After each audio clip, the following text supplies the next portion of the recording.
Setiap manusia punya rasa cinta yang mesti dijaga kesuciannya.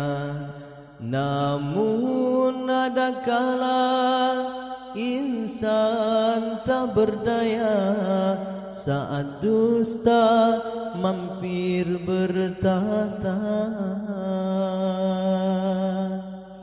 Ku inginkan dia yang punya setia dan mampu menjaga kemurniannya. Saat ku tak ada, ku jauh darinya, amanah pun jadi penjaganya.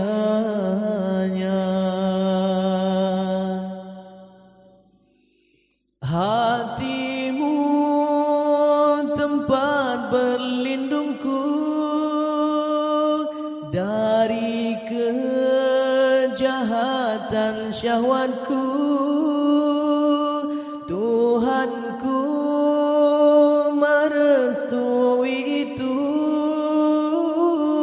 dijadikan engkau istriku. Engkaulah bidadari syurgaku.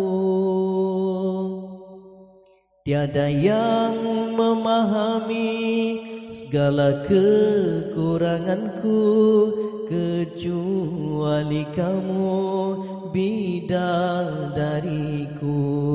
Maafkanlah aku dengan kebodohanku yang tak bisa membimbing dirimu.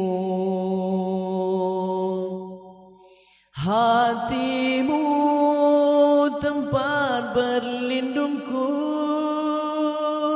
dari kejahatan syahwatku.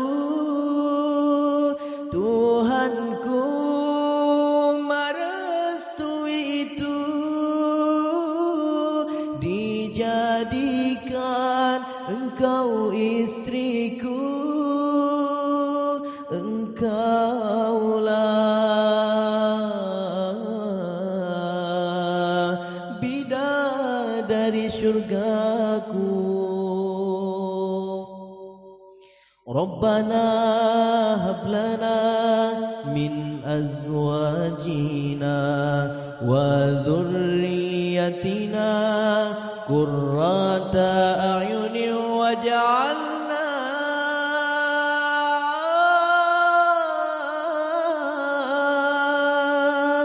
lil muttaqina imama.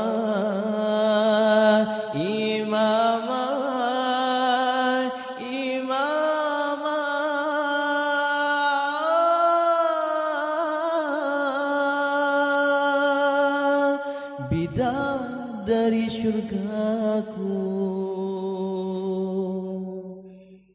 Tiada yang memahami segala kekuranganku kecuali kamu, bidadariku.